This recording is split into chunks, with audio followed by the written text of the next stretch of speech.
Собственно, прежде чем начнем просмотр, скажу, что подписывайтесь на мой телеграм и пусти, где выходит эксклюзивный контент. Ну и стримский канал, где проходят стримы, а также на другие каналы в закрепленном комментарии. Начинаем. Всем типичный здорово. Сегодня разберем серию 78 Skibidi Toilet. Прямо на стриме разбираем, поэтому будет много всякого обсуждения. Все. Сразу надпись первая переводим. Надпись «Ход войны меняется». Вопрос. Это не утверждение. Потому что это не утверждение. В том-то и дело. Мы не знаем. То есть мы знаем, что да, у нас спикеры стали сильными. Это все прекрасно. Но давайте обо всем по порядку. Еще, кстати, интересно, что тут занимались страйд анимацией. Ну как, не анимацией, модельками. И Олень и Загайо. Ну, два легендарных аниматора по Skibidi.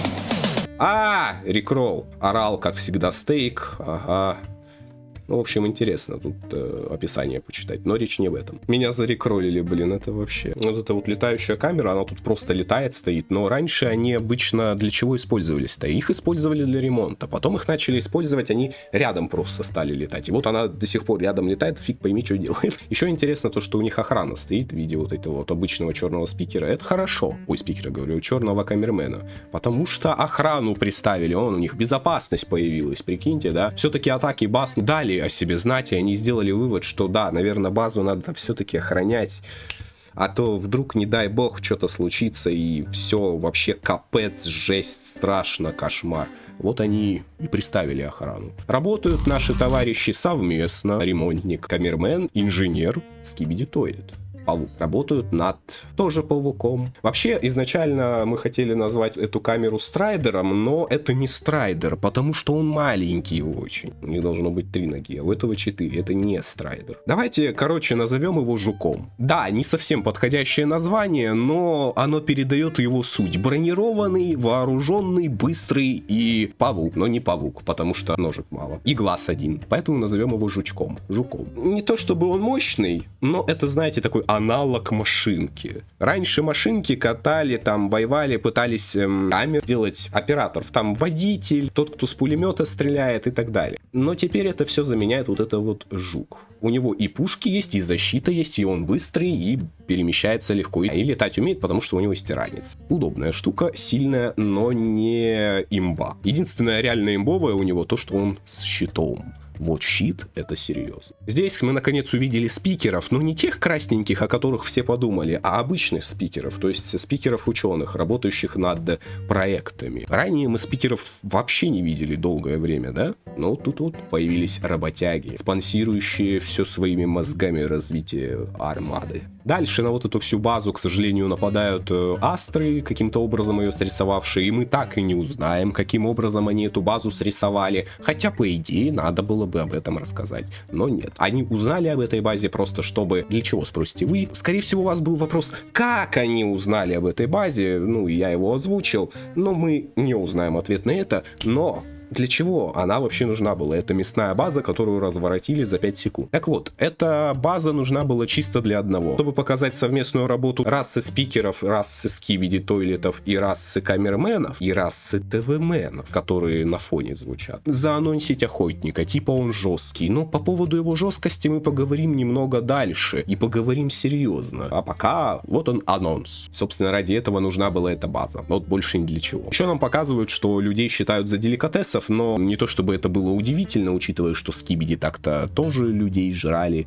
И не только людей, но и камеры. Так что удивляться тому, что астроведьма облизывает мужчину, ну, не удивительно. Особенно на фоне того, что она женщина. Далее у нас идет нытье конча, то есть конфа, то есть ТВ-ученого. Почему это ТВ-ученый? Потому что только он так умеет ныть и жаловаться на всю эту жизнь. Вот, собственно, нытье о том, что базы раскрыли, все плохо, мы слепые, то есть у нас нет возможности отслеживать, чтобы не спалиться, да, астры нас обнаружат и все такое, это лишь вопрос времени, но это он, короче, классно. Тут Конч жаловался на тот факт, то, что ТВ-титана схватили, и когда ТВ-титана схватили, знаете ли, схватили не только его, но и все, что в нем было, то есть все, что он запомнил, и до этого всего докопались, в том числе и до всех волн передачи разведданных, до всех каналов связи, по-русски говоря. И когда астры получили доступ ко всем каналам связи, они получили всю информацию, которая по ним проходила в этот момент. Ну и то, что знал ТВ-титан в том числе. И когда они это получили, они и узнали, где находятся базы. Возможно, как раз на ту базу, которую мы вначале видели, почему на нее напали, как раз они и узнали через вот эти вот передачи разведданных благодаря ТВ-Титану. Поэтому кончиноид о том, что мы отключили все передачи разведданных, чтобы они больше не знали, где мы находимся. Но это вопрос времени все равно, когда они нас раскроют. Речь об этом. Они не могут подключаться к камерам, иначе бы тут всем уже хана было. Не надо, не придумывайте то, чего нет. И, собственно, речь о том, что мы теперь ослепли, это то, что нарушены каналы связи, сложно общаться.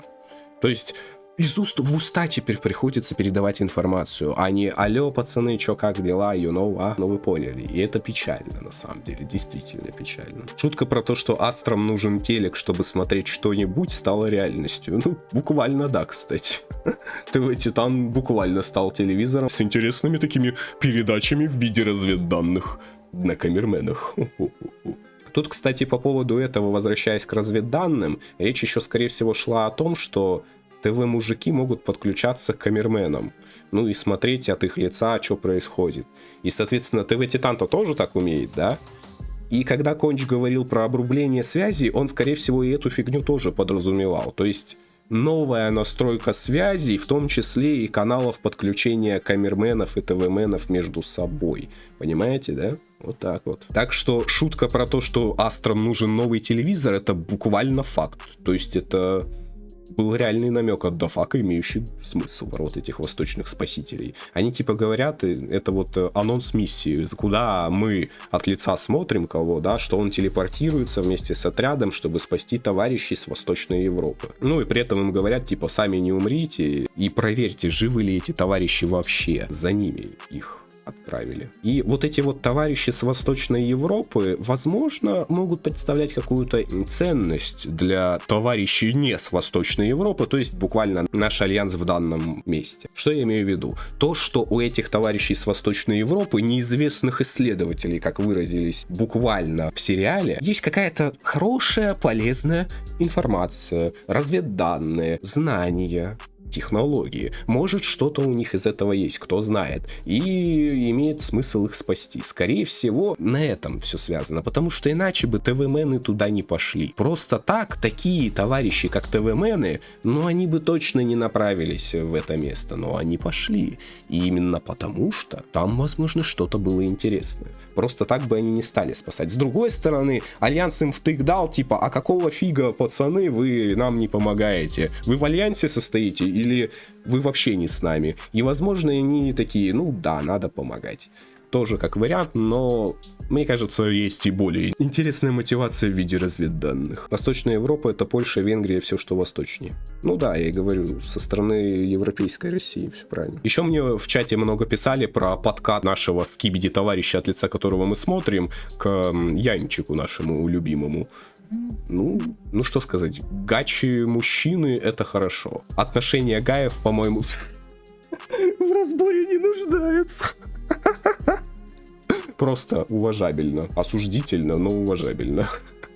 Телепортация сама интересная. В момент телепортации их перенесло в какое-то полуизмерение, полунеизмерение, такое подозрительное, в котором показали якобы будущее или прошлые события. При этом Янчик задал такой вопрос: ты знаешь, что это за место? Но так и не ответил на этот вопрос. А что это за место? Что обитает в уголках этой тьмы? И это тьма, которая, видимо, возникает при телепортации ТВ-мужиков из одного места в другое. Перед тем, как они перенесутся, вот эта тьма — это связное место между местом перенесения и местом изначального нахождения. Еще говорят, что тут появляется в этой темноте какой-то Джеффри. Не против, чтобы какая-нибудь компания забронировала приближение к пункту назначения в идеальное время.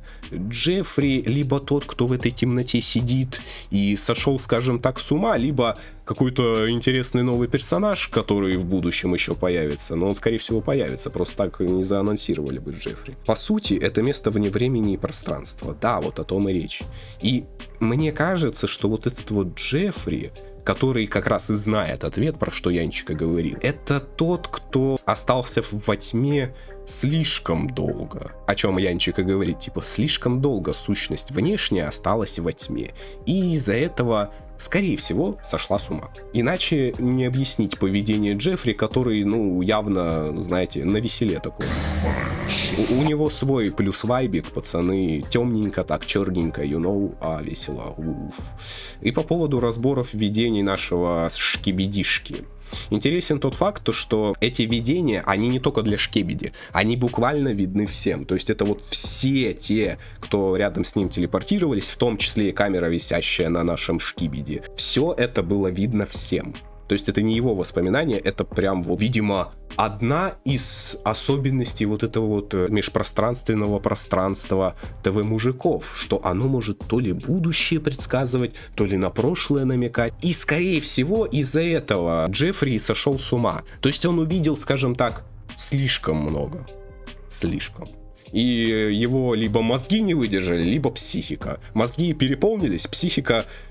просто сломалась из-за сложностей происходящих. Что по поводу того, что мы во тьме видим, особо чего-то интересного не видим. Там взрыв и ученый шкибиди. На что это намекает? На успешные эксперименты нашего лысика и на то, что жизнь прекрасна, особенно после ядерного взрыва.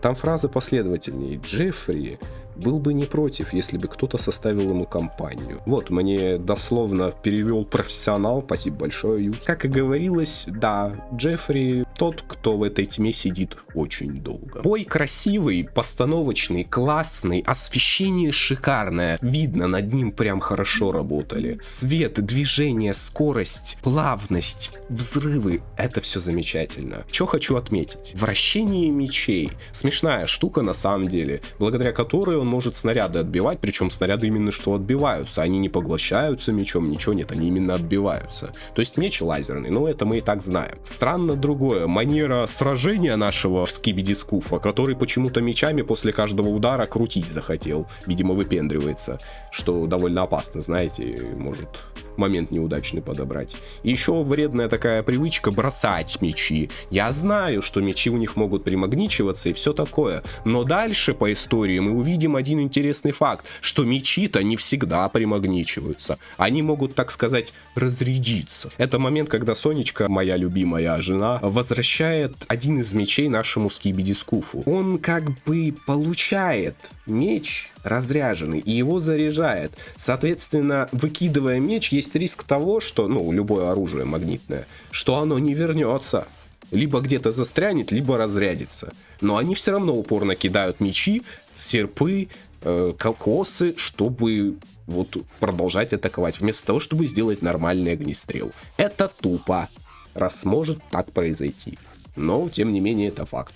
И он эти мечи, кстати, выкинул в самом начале боя, поэтому бред, да и только. Хочу единственное еще отметить то, что наш скибиди-скуф сражается-то очень даже неплохо на самом деле. В том плане, что он мечом рубит не по мечу, как это делал бы какой-нибудь, не знаю, большой камермен, а рубанул по руке держащий этот меч, чтобы завалить его. То есть какие-то проблески разума есть пробить чисто меч по руке, а не сам меч.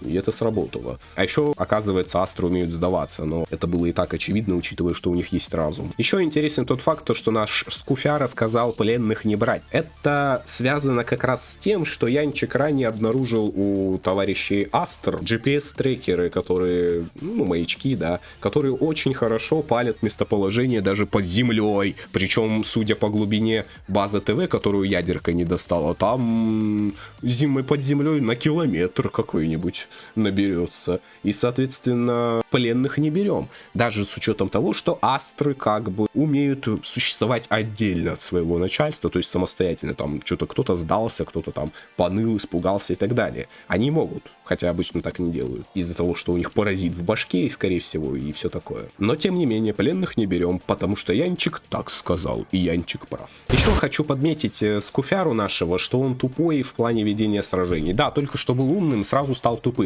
Проблема в том, что он зачем-то взял и достал пистолеты. Сам по себе факт ношения пистолетов — это офигенно. Это просто круто, это реально может помочь в каких-то очень печальных ситуациях, когда там упал, из рук оружия основное потерял и тому подобное. Но проблема нашего скуфа в том, что он эти пистолетики достал зачем-то прямо во время боя, когда у него основные орудия заряжены, есть основная пушка на руке, и он решил, что вместо этого мы используем пистолеты, которые так-то должны быть на черный, так сказать, случай, на черный день. То есть бесполезная трата патрон, при этом еще и ограничение энергии, в данном случае не патрон.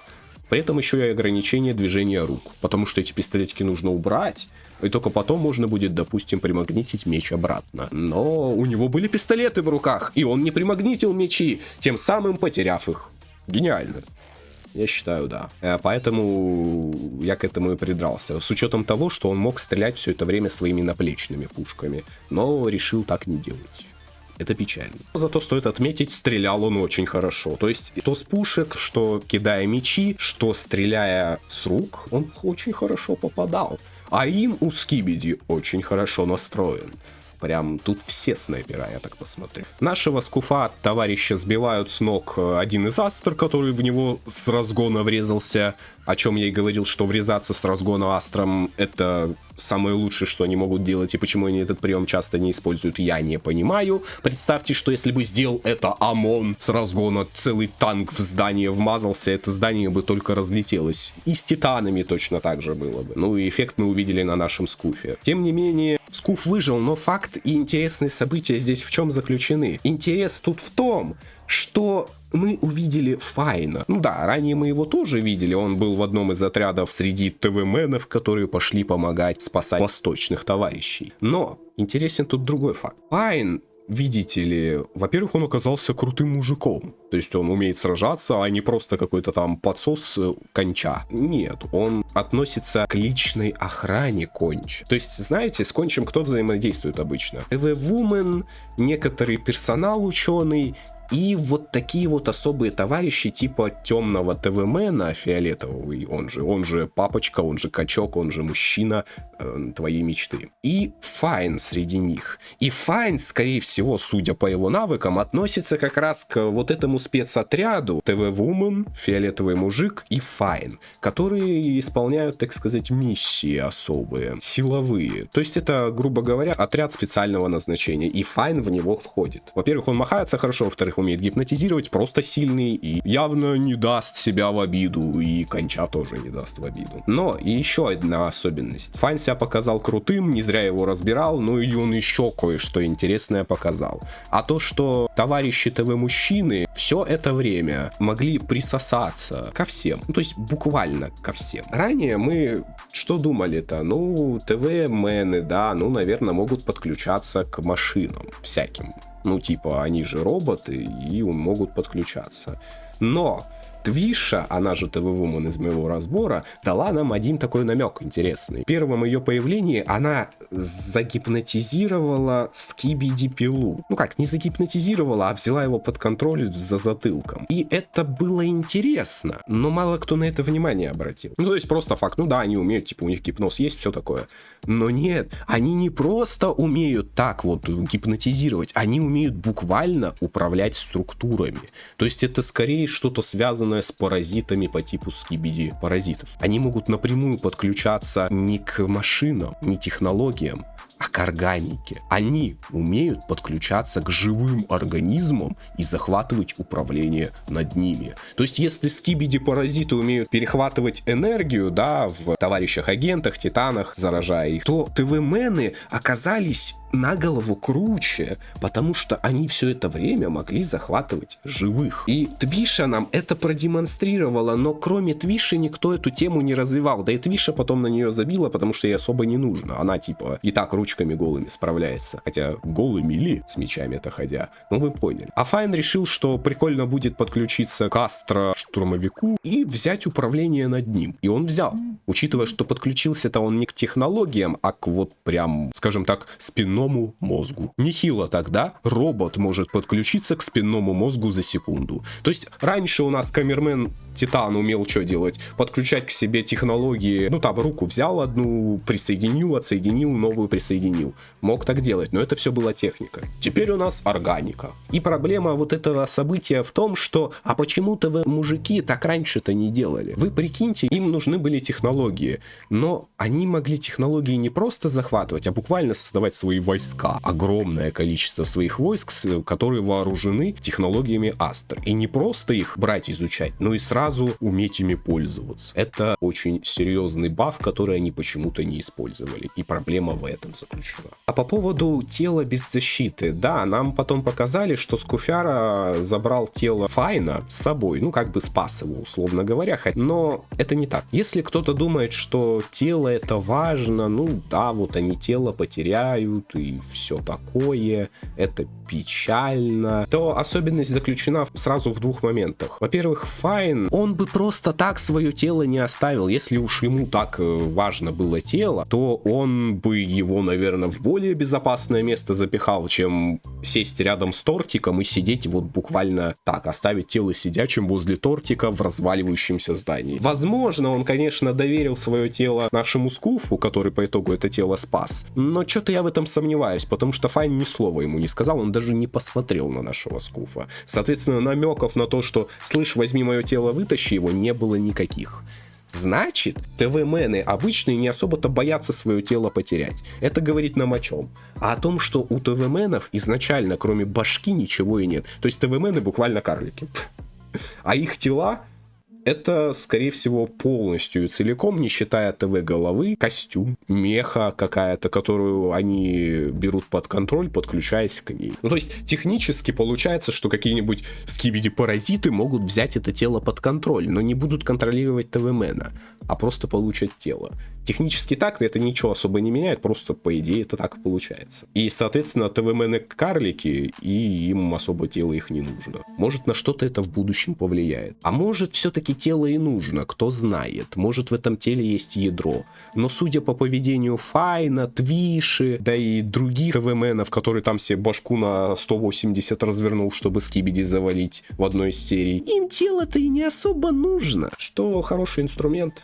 Просто Скуф оказался такой добрый и умный, учтивый, взял, спас тело, ну, может понадобится еще, почему бы и... Да, они и голову не боятся потерять, Титан спокойно без башни функционировал, так у него там несколько башен еще было. Далее наш Скуф обнаруживал одного, как он назвал его, шпион detected, он же шпион обнаружен, но по факту это просто оказался обычный Астра, который хотел прилепиться к телепортации, то есть как бы телепортироваться вместе с Янчиком и всеми, кто там рядом, и тем самым обнаружить местоположение базы, ну, куда Янчик их перенесет. Ну, то есть это вот по той самой старой схеме, как обнаружили первую ТВ-базу Астры, с помощью как раз маячков, GPS-трекеров, ну вы поняли. И типа тут та же самая тема, но наш Скуф оказался очень умен и сделал самопожертвенный выброс, когда атаковал шпиона, при этом не телепортируясь, чтобы предотвратить телепортацию Астры со всеми, кто к Янчику присосался. И это было действительно героично. Но больше ничего тут особого нет. Далее Скуф не успевает телепортироваться, Файн улетает. И да, Файн снова Скуфа игнорирует. Какой же Файн недоступный все-таки, жесть. Наверное, влюбился в конча просто.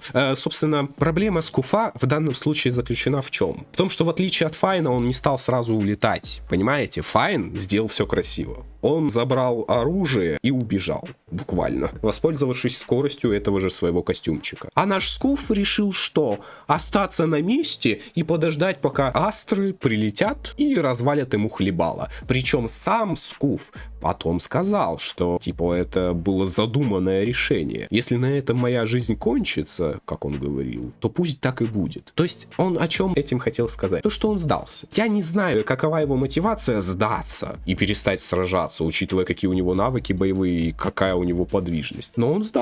Он не захотел продолжать бой, не стал убегать, а наоборот вышел зачем-то на целую армию Астр в надежде на светлое будущее. И это очень тупо. Еще, кстати, забавный момент, то, что это показывает, что самые грустные люди — это те, кто себя максимально веселыми показывают. Ну, то есть его вот эта шутка с Янчиком гайская, да, постоянный вечный бубнёж, разговоры, шуточки с Янчиком, он к Янчику прям очень упорно подкатывал, и у них даже что-то там под конец даже наладилось. Файну помогал, учтивый терпеливый, добрый, красивый и все такое, но почему-то сдался. И это вот именно потому, что самые веселые люди, самые грустные по факту, когда нет никого рядом, так сказать, вне сообщества. Видать, у нашего скуфа есть какая-то то ли травма психологическая, то ли он просто депрессивный немножко. Но сам факт того, что он решил остаться посражаться с астрами, ну, это тупо. Даже Файн убежал. Причем Файн это сделал буквально сразу. И я его за этот вот даже похвалить хочу, потому что он вообще не думал. Он сразу, надо валить, все. Сразу видно, Файн сражается за жизнь, он за своих союзников будет до конца бороться и не сдастся. Скуфяра решил так не делать. И это печально. Не, ну это точно лучший партнер для Янчика.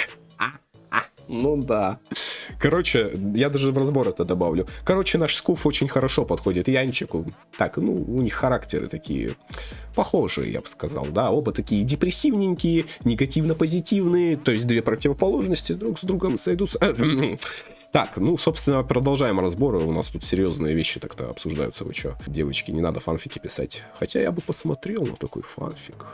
Да блин. Далее, речь об охотнике, наконец, начинается. Приходит это мудила. И что с охотником не так? Нам его выставляют как сильного персонажа, который нифига себе жесткий, может уворачиваться от снарядов. Оно умеет уворачиваться от снарядов. Не защищаться, а уворачиваться, прикиньте. И это, ну, нифига себе, прям вот будто бы вау, навык жесткий, прям офигеть, как жесткий навык выставляется. Но проблема этого навыка в том, что он есть у всех астр, понимаете?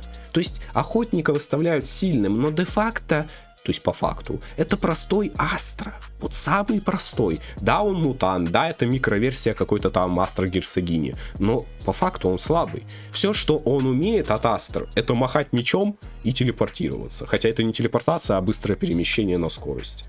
Ну так все астры так умеют. Буквально так умеют все астры. Просто почему-то все астры не используют свою скорость, чтобы уворачиваться. Хотя скорость это у них самое буквально имбовое, что есть.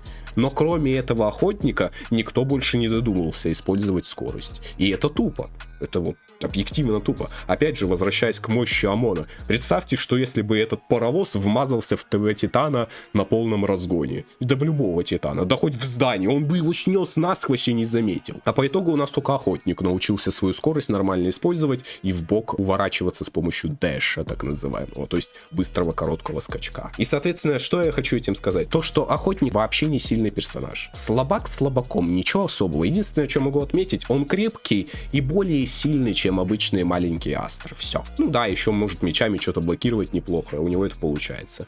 Но сам по себе он ни о чемный персонаж, который ничего из себя пока не представляет особого. Я бы сказал, что он где-то на уровне с ТВ-папочкой по силе. Ну, как особый персонаж с особым внешним видом, вполне себе неплохо. Знаете, сравнимо с Вантусменом. Может быть, в будущем он там, не знаю, будет развитым персонажем, который что-то умеет. Потому что, извольте, но это чучело разговаривать умеет. И даже что-то там, какие-то речи толкать интересные, веселые, героические. Может быть, из него что-нибудь получится. Может, он станет предателем. Может, его вместо Сасанала поставить, в смысле Астро НЛО. Понимаете, да? Но сам по себе он слабый. Вообще не вижу в нем никакого боевого потенциала большого. Хотя, тем не менее, он оказался сильнее нашего скуфа благодаря мечикам и правильно используемой скорости. А вот если все астры правильно использовали скорость, вот это было бы действительно сильно. Все, девочки, я шиперю, да-да-да, ништяк. Далее у нас из воздуха возникает армада спикер-мужичин. Да, они наконец пришли, улучшенные спикермены. Мы их дождались. Не знаю, как они из воздуха возникли вот так вот,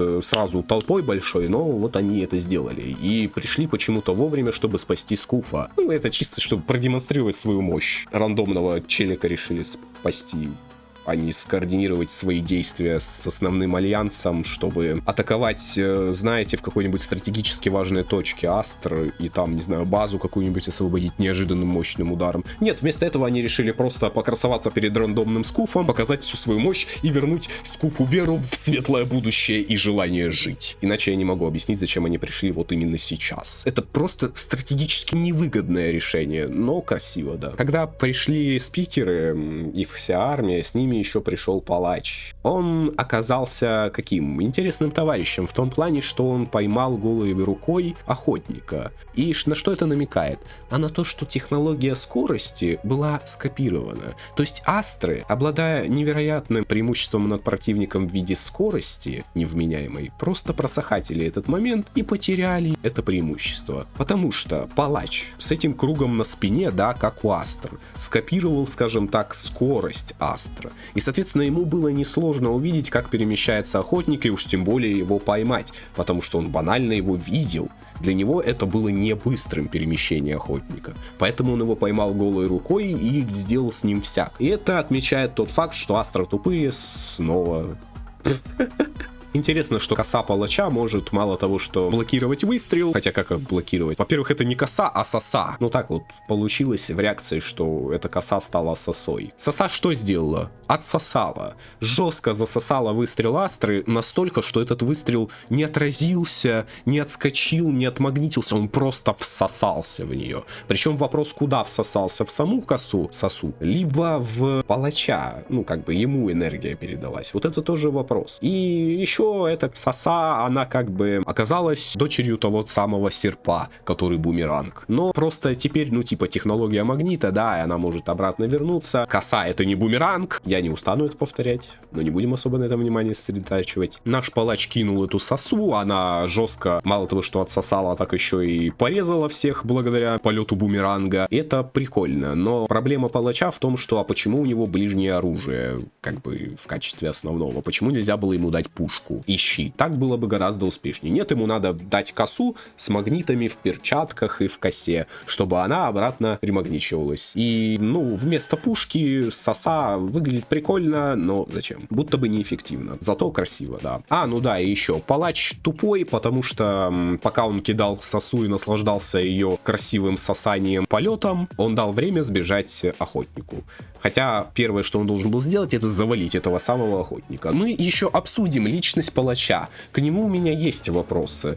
Он вот появился всего на 3 минуты, но накосячить умудрился так, что к нему прямо уже много. Собственно, вот косяк, да, он отпустил охотника. Но охотник сказал, что маме поплачет и убежал. Весь в сосанало, он же Астра НЛО из моего разбора. Вот прям, ну, видно, братья. Далее палач нам демонстрирует классную способность в виде остановки снарядов с помощью звука и возвращения их обратно во врагов. Но это они скопировали у Skibidi DJ способность. Спикеры наконец-то вспомнили, что они, мать его, колонки ходячие, которые умеют стрелять звуком, и наконец начали использовать звук по назначению. Это поражает воображение. Но, к сожалению, кроме палача никто больше и не использовал эту способность, и это на самом деле грустно. Интересен еще один момент в том плане, что один из астров сказал такой: нам нужно отступать. Во-первых, что? Астры умеют отступать? Они знают слово отступать! Во-вторых, это, как сказал какой-то левый болванчик, самый обычный солдат. То есть у них, опять же, намекаю на то, что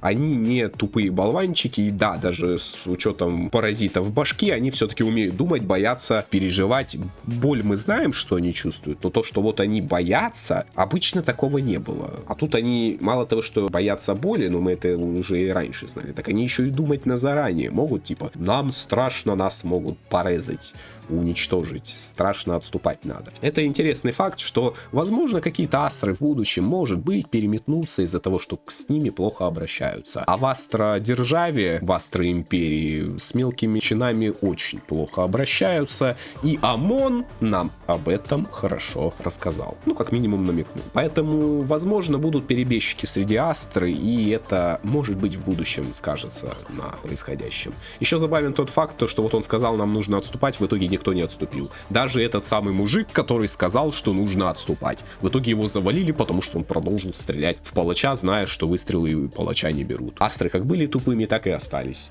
Ничего не изменилось. При этом забавен еще тот факт, что палач положил целый отряд небольшой, астр, и прилетает отряд слабее и начинает снова стрелять в этого палача, видя, как ранее более сильный отряд был развален за секунду. Астры тупые. Ну, вот... просто, ну по-другому не бывает. Астры тупые, и все, это факт. Для них слово отступать и наступать это, видимо, одно и то же, иначе я не скажу. Еще хочу отметить тот факт, то, что все спикермены стали черными. Да, во-первых, то, что они стали черными, это прекрасно, это просто замечательно. Я мечтал жить таким, это прекрасно. Люблю черный. Во-вторых, они стали черными не просто так. Я имею в виду тот факт, то, что они были все переделаны. То есть буквально ранее, вот, допустим, возьмем большого спикермена, да, он был такой голенький, в рубашечке беленькой, черные штанишки, такая колоночка, и все, вот он, качок красивый такой ходит. Сейчас нет такого. То есть всех спикерменов, которые относились к сражению, то есть являлись войсками, воинами, их переделали. Не просто улучшили, их пересобрали с нуля. Буквально пересобрали в не лучшую модификацию, а буквально в новую версию себя. Ну, в данном случае это что, спикермены 2.0, 3.0, вы поняли. Но это буквально абсолютно новая версия. То есть, если камермены, они как бы, ну, таким особо не занимались, будто бы, они на себя что-то довешивали, то вот здесь прям переделка с нуля будто бы произошла. Это впечатляет и помогает, так сказать, усилить их. Потому что, сравнивая того большого спикера, который был раньше беленький, в рубашечке, абсолютно голый, ну, в смысле без оружия, и сейчас, который ходит весь такой обвешанный, красивый, летает, черный, с оружием, скорее всего, еще и звуком может бахать, ну, разница налицо, я думаю, да? Ну, а теперь время моей любимой жены, Тонечка. Она вернулась. Правда, она никуда не уходила, но вот, она пришла. Подождите, а как она перемещается? Что-то вот этот момент я не понял.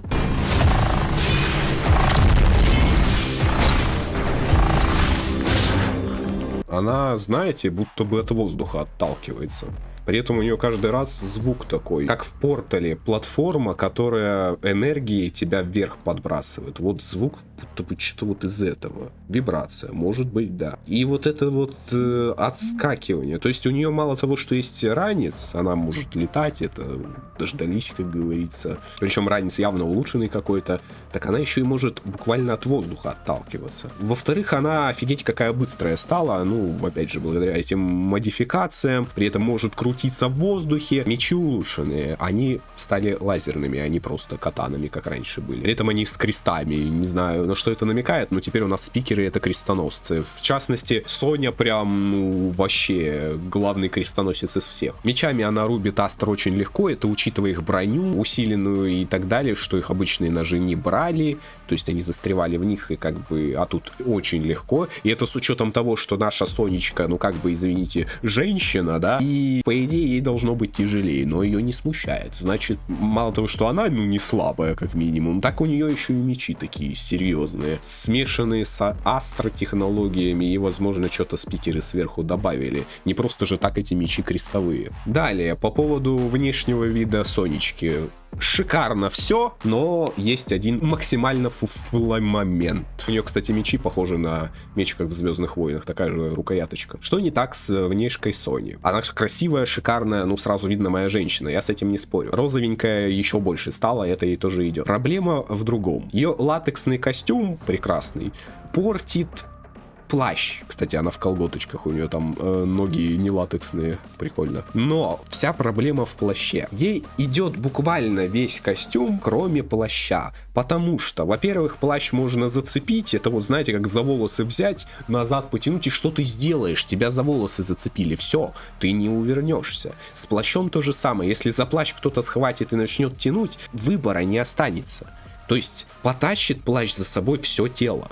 И это банально опасно плащ носить. Это во-первых. Во-вторых, плащ выглядит как бы крепким, да, и, соответственно, если такое событие произойдет, то шанс того, что Соня пострадает, гораздо больше, чем кажется. Ну и в-третьих, он банально и не идет. Вот вообще.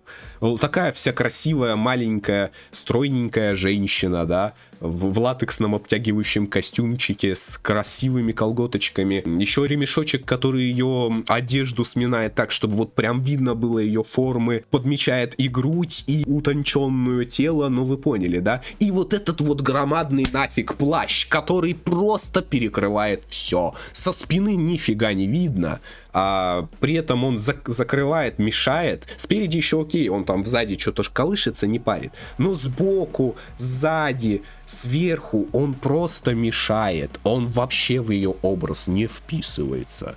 То есть мало того, что он вредный, так он еще и портит всю ее красоту. Это не круто. Уберите гребаный плащ с моей Сонечки. Плащ реально фуфло. Все остальное прекрасно. У нее еще, кстати, какая-то цепочка есть, насколько я понял, да? Да, у нее там какая-то цепочка есть. Это тоже прикольно. Кроме плаща. Плащ фуфло. Еще у плаща вот эти вот, видите, наплечники расширяющие, ей тоже не идет. Во-первых, они прям большие, громадные, ну, ее образу это не подходит, тонкому, утонченному. Так они еще и также полобзора закрывают сверху, сбоку, со стороны.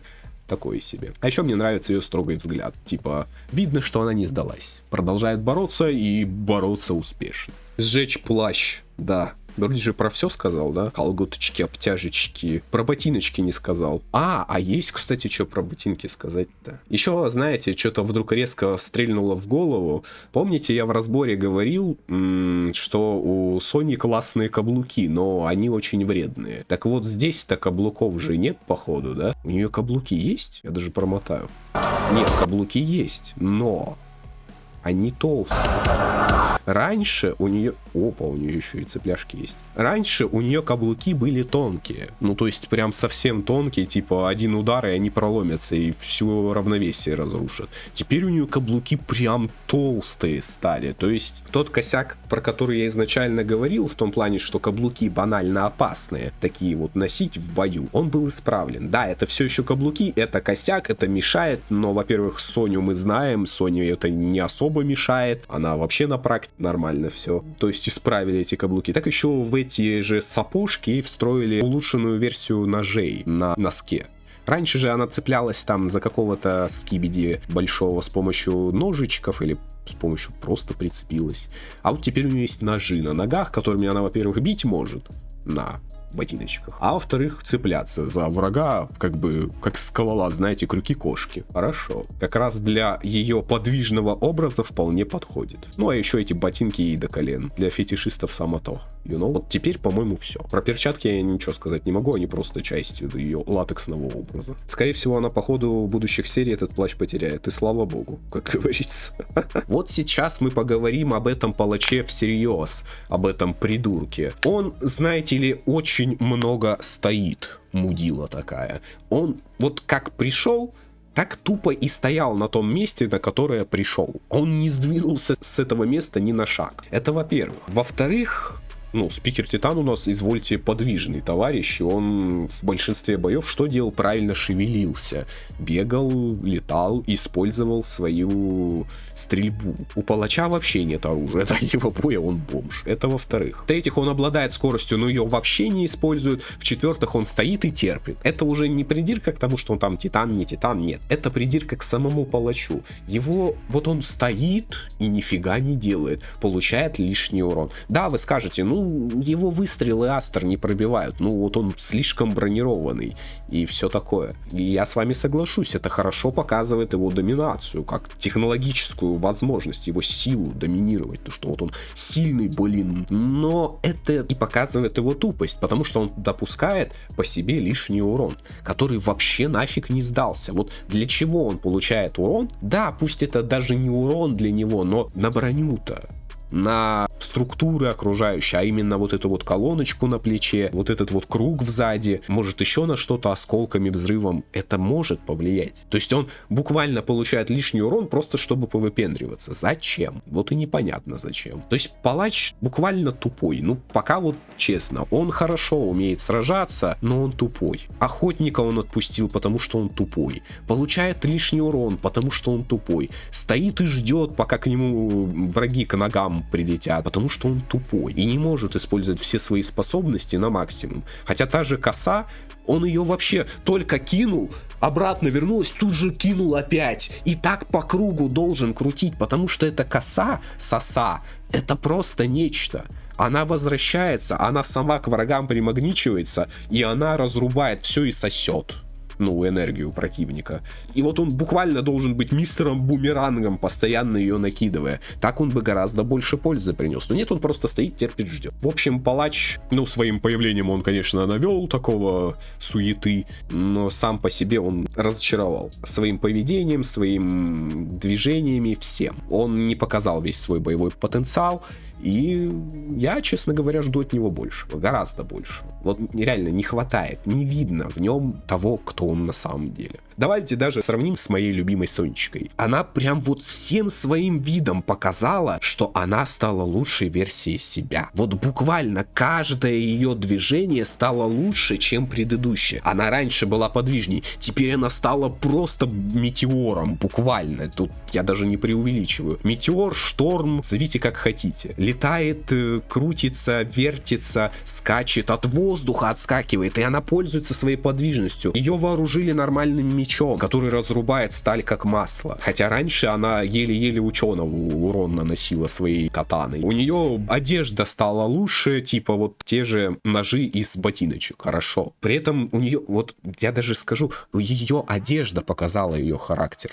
Типа то, что она стала строже, жестче. Пропала вот эта вот шутливая манера поведения из-за смерти Даута. Он же темный спикермен из моего разбора. Вот она всем видом показала, что она стала лучшей. Все. Здесь, он как бы крутой, не хочет делать то, что должен делать, потому что, надо же другим покрасоваться, вот там, спикермен катану взял, пусть помашет, там топор есть, вот пусть вмажет, а я постою, посмотрю. И вот Сонечка, да, пусть повыпендривается, а я вот так, постою. Хотя этот палач, это буквально самая главная сила из всей этой армады, которая пришла сюда сейчас. Вот сильнее палача сейчас нет никого здесь. Но он решил просто постоять. И это очень плохая манера поведения, мягко говоря. В чем проблема летать при помощи астрокольца? Вот, да. Я и говорю, он умеет и летать, и скорость давать, скорее всего, из-за астрокольца. Но он этого не делает, потому что он тупой. Либо до факули не планировать. Надо же, кличка Палач стала официальной. Ему не сильно подходит кличка Палач, потому что он с косой, а Палач это топор. Но пусть будет так. Если не ассоциировать его с сосой, то ему идет. А если соса, то ему больше кличка, не знаю, там какая-то смерть идет. Колхозник. Кличка Колхозник.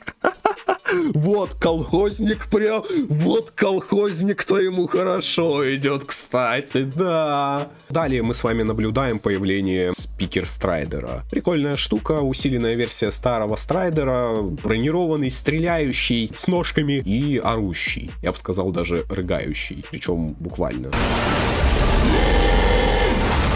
Он почему-то этими рыжками своими еще может отбивать выстрелы. То есть как все звуковые товарищи со звуковыми способностями, контроль с помощью звука атак, да, выстрелов, отбивания их, обратно возвращений. Но он делает это очень странным звуком. А еще у него прикольная тема в том, что это, скорее всего, как по броне, по мощи Страйдера Камерменов, его улучшенная самая последняя версия, Су Страйдер, которого имя еще есть из моего разбора. Разница есть какая? Мало того, что вот он может защищаться звуком вместо выстрела из ядра камеры, как это делает камера Страйдер, так он еще обладает дронами такими, своеобразными колоночками дронами, которые могут сами существовать. Мало того, что он ими может атаковать, как пушки, которые стреляют, так они еще и могут сами прилететь и звуком ударить. В общем, серьезный такой товарищ, который, считайте, целый ходячий отряд, самостоятельный. Очень даже неплохо. И вот теперь ощущается, что эти Страйдеры, они теперь не беспомощные груши для битья, а что-то вот серьезное. Прям не могу нарадоваться. Смотрю, что на Страйдер камеры, что на страйдера камер, что на страйдера спикеров, и вижу, что вот они оба особые, они оба классные, они оба теперь мощные. Ждем их дальнейшего развития, на самом деле, потому что технология вполне себе успешно себя показывает. По поводу того, что спикеры стали крестоносцами. Первая себя крестоносцем показала Сонечка, а потом и палач решил, что ну надо бы сделать красиво, и сделал из своей сосы реально крест, который выстрелил лучом в небо, как бы условно провозгласив победу спикеров в данной битве. Ну и их пришествие как армии армады целой. Это прикольно.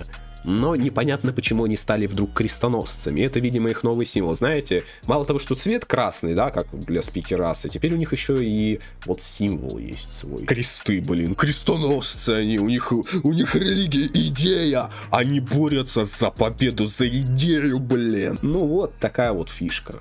Так что они теперь крестоносцы. В общем, красиво, красиво. Но пока какой-то более глубокой нагрузки не видно. Крестовый поход против Астры, you know? А по итогу, кстати, получилось, что палач просто взял, выстрелил в небо и потратил энергию, чтобы, ну, ибо нефиг делать, you know? Вот так вот, да, они экономят совсем. Государственное имущество потом оплачивать из своего кармана будешь, мудила. И знаете, еще что хочу добавить по поводу спикеров. Мы уже обсудили Сонечку, мы обсудили спикер страйдеров. Про корабли я особо ничего сказать не могу, потому что они себя не показали, спикер корабли вот эти вот. Мы обсудили дрончиков страйдера, которые вот эти вот летающие колоночки, бахающие звуком хорошо. Но мы не обсудили обычных спикеров, и давайте-ка о них поговорим. Они, товарищи-то, ну, печальные на самом деле. Не, они стали лучше, безусловно, они стали быстрее, сильнее, они как Сонечка прокачались. Ну, если вот разбирать, да, их вооружение, то в сравнении с Соней они буквально такие же, то есть усиленные быстрее, сильнее, мощнее бьют, оружие ближнего боя стало пробивным, ну, вот буквально Сонечка, только у Сонечки еще подвижность есть невменяемая, ну, как ее личная фишка. У них такого нет, они там просто прыгают на джетпаках и все. Но проблема-то спикеров обычных в том, что они до сих пор используют гребаное оружие ближнего боя. Это проблема, кстати, и Сонечки. Потому что какого фига они используют в эпоху огнестрела, даже лазерного энергострелов, гребаные оружие ближнего боя. Пусть они энергетические, пусть они могут снаряды отбивать, но это все равно оружие ближнего боя. Особенно мне нравится оружие ближнего боя в виде, мать его, топора энергетического. Как вот он этим топором собирается отбивать выстрелы, или вот эта вот палка энергетическая. Как он выстрелы будет ими отбивать, как он будет блокировать что-то, как он будет пробивать броню, если это просто тупо удар без разрезания, я фиг его знает. Но да, спикеры до сих пор используют оружие ближнего боя. Но меня радует другой момент. Они хотя бы в руки взяли огнестрел. Раньше они боялись даже прикасаться к гребаному огнестрелу. Теперь вон ходят, господи. Они наконец-то взяли огнестрел хотя бы в руки. И да, они его даже использовали в бою. Правда, в основном стреляли это страйдеры какие-нибудь, машины, а не спикеры. Ну хоть что-то они смогли сделать с огнестрелом. Мы дождались, что они научились хотя бы чуть-чуть стрелять. Но нет, у них все равно оружие ближнего боя в приоритете. Стоите красиво, выпендривайтесь, да, но фуфло это ваше оружие ближнего боя. Они бедные, не могут себе позволить пушки. Ну, походу, да. Там еще мы можем видеть подзаряжающий кораблик, который заряжает нашего, так сказать, палача. То есть, все-таки палач потратил много энергии, просто стоя на месте. Это печально. С другой стороны, зато нам показали кораблик, который может прям в бою помогать. Прикольно. Че за квадробер? А еще хочу кое-что подметить. Помните, я говорил про стратегию ведения боя у спикеров? Типа, она максимально неэффективная. То, что они атаковали в какой-то захолустье, не используя неожиданность своего появления, чтобы нанести мощный стратегический удар. Так вот, они еще и почему-то не сразу толпой напали, да, а по отдельности пришли отдельными отрядами. И почему-то прям во время конца, вот этот вот момент отлета кадра красивого камеры, они почему-то только сейчас соизволили себя показать все. Ну, то есть буквально вся армия, которая шла сюда изначально, пришла только сейчас, когда бой уже закончился. Где вы были раньше и почему вы вместе не пришли? Это вопрос. И Сонечка, к примеру, тоже это демонстрировала хорошо, когда она не сразу появилась, а где-то там с каких-то фигней пришла, прилетела, еще и со зданий прыгала. То есть она даже шла не основным маршрутом, а где-то там по кругу, наяривая всякое. Круги, косы. Сосы она делала, блин. Ну, вы понимаете, и так буквально вся армия сделает. Вот в чем смысл этого передвижения, я вообще фиг его пойми. Но это максимально неэффективно, потому что по итогу они пришли только сейчас, когда бой уже закончился. И когда их палач получал с 3 короба всяких взрывов, урона и так далее. Ну, прекрасная тактика ведения боя. По стратегии как были нулями, так и остались, зато красиво. Крестоносцы. Тебе Соса делала? И мне тоже, да. На тот момент возвращения меча. Соня, во-первых, где-то нашла меч, я фиг его знает, где она его нашла, но подобрала, видимо, с ближайшего замеса нашего скуфа с охотником. Ну и как только меч к нему в ручки вернулся, он тут же зарядился и снова стал рабочим. И вот этот момент напрягает. Почему меч так быстро разрядился? Непонятно. Ну, зато вот у них взаимодействие хорошее.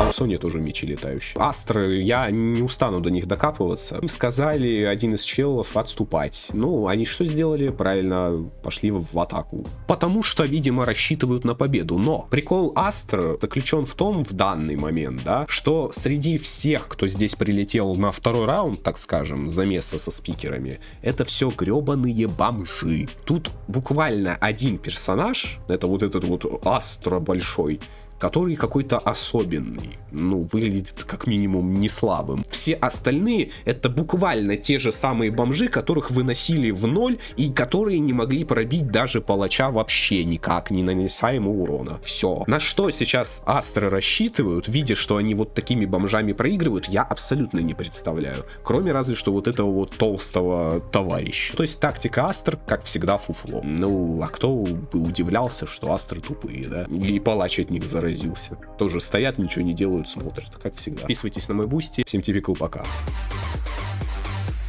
Пошел я нахер.